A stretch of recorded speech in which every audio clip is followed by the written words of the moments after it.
नमो नारायण। जय महाकाल, जय मां बगलामुखी। सभी मेरे दर्शकों का बहुत बहुत स्वागत है। मैं आशा करता हूं आप सभी लोग स्वस्थ होंगे, आपकी आध्यात्मिक उन्नति आगे बढ़ रही होगी।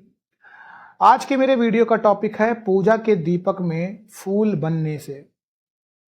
आप में से बहुत से लोग ऐसे होंगे जिनके पूजा करते समय जो दीपक आप जलाते हैं उसमें फूल बनता है। कई बार फूल जैसी आकृति बनती है, कई बार अलग अलग आकृतियां बनती हैं।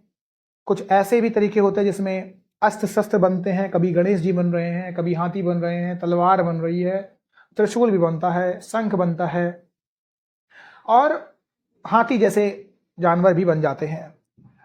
काले कलर के ये आकृतियां होती हैं, ये क्या कहती है? देखो, सबसे पहले इस वीडियो को शुरू करने से पहले मैं आपको बता दूं कि ये बिल्कुल भी नकारात्मक नहीं होती है, सकारात्मक चीज ही है। पहली बात तो दीपक अग्नि से संबंधित है और अग्नि कभी भी खराब आकृति नहीं बनाएगी। अग्नि बुझ सकती है कि आसपास निगेटिव एनर्जी है, हवा चली।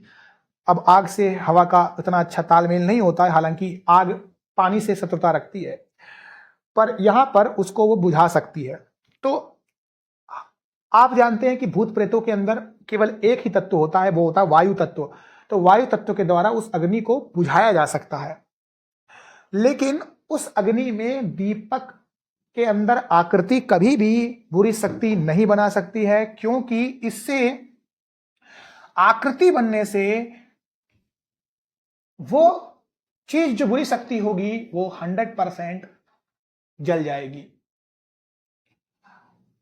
पूजा के दीपक में फूल बनने का मतलब यही है कि आपकी पूजा आपके भगवान तक पहुंच रही है और भगवान आपसे संतुष्ट है। और ऐसा मानते हैं कि भगवान जिनके साथ होता है किसी न किसी रूप में मदद करता है।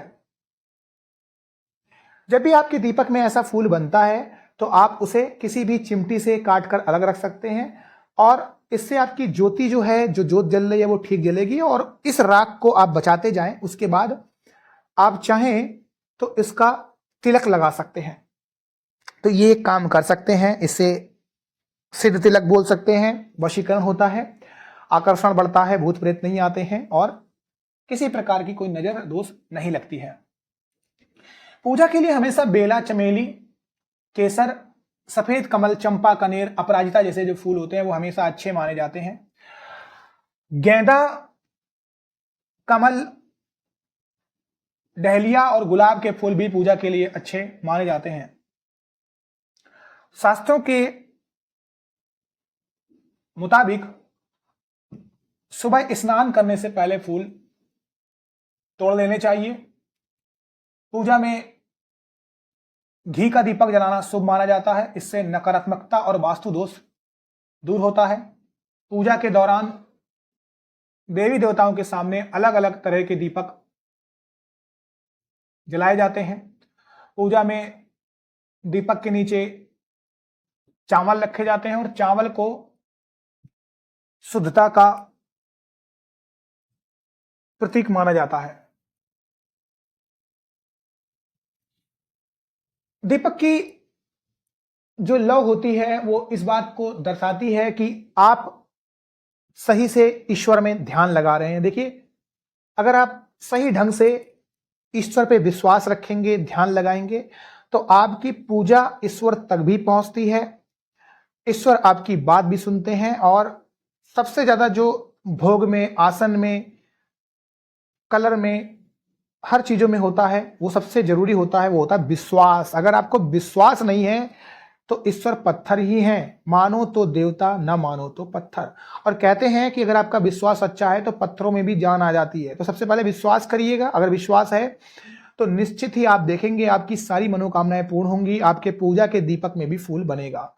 जो लोग सच्चे मन से, कभी कभी, मैं ये नहीं कहता हूं कि हमेशा आप विश्वास करते हैं, अगर कुछ लोग कभी किसी के अंदर विश्वास होता है, बहुत ज्यादा होता है, कभी डगमगा भी जाता है, कोई दिक्कत नहीं है। एक समय ऐसा होता है, हर इंसान कभी कभी शक कर लेता है, विश्वास डगमगा जाता है। तो ये एक चीज होती है ऐसी जिसमें पूजा के समय दीपक में उन्हीं के फूल बनता है जो 7 दिनों में से अगर 2 से 3 दिन भी भगवान पर विश्वास करते हैं, भगवान को मानते हैं, जानते हैं, तो फिर 100% पूजा के दीपक में फूल बनता है, इसमें कोई शक नहीं है। ठीक है, पूजा की दीपक में फूल बनना अच्छी बात है, बिल्कुल भी अगर आप बन रहा है तो ये अच्छा संकेत है। आप अपनी पूजा पे और ध्यान लगाइए। ईश्वर सिर्फ और सिर्फ आपके प्यार का भूखा है। आप ध्यान लगाइए, ईश्वर आपकी बातों को सुनता है, आपकी बातों को समझते हैं। जब भी आपको कभी रोने का मन करे, प्रभु के सामने रोइए। आपको किसी के सामने विनती गिड़गिड़ाने का मन हो तो ईश्वर के सामने गिड़गिड़ाइए, कोई दिक्कत नहीं है। इनके घर में देर हो सकती है क्योंकि और भी बहुत से लोग हैं, परीक्षा लेते हैं, लेकिन आपको कभी भी दिक्कत नहीं होगी।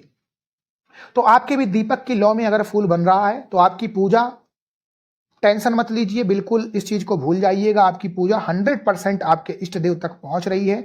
इसको और अच्छे से करने के लिए खूब ध्यान लगाइएगा। कोशिश ये करिएगा कि आप एक ही पूजा का समय रखें, हमेशा एक समय रखिए, चाहे सुबह हो, दोपहर हो, शाम हो। ये सबसे इंपॉर्टेंट चीज होती है, महत्वपूर्ण होती है। क्यों? क्योंकि जब भी आप किसी भी अपने इष्ट की पूजा करते हैं तो उनके गण पूजा को देखने के लिए, सुनने के लिए, जानने के लिए आते हैं, वो खुश होते हैं। भगवान आपको एक बार छोड़ सकता है, लेकिन उनके जो प्रहरी रक्षक होते हैं वो नहीं छोड़ते हैं। उनके घर में सिर्फ एक ही चीज चलती है, जो मेरे ईश्वर का है वो मेरा है, जो नहीं है वो उनका दुश्मन है। तो उनसे दुश्मनी मत लें। एक ही तरीका होता है इनसे बचने का कि अपनी चीजों का एक समय निर्धारित करें। सुबह मतलब सुबह, रात मतलब रात, दिन मतलब दिन।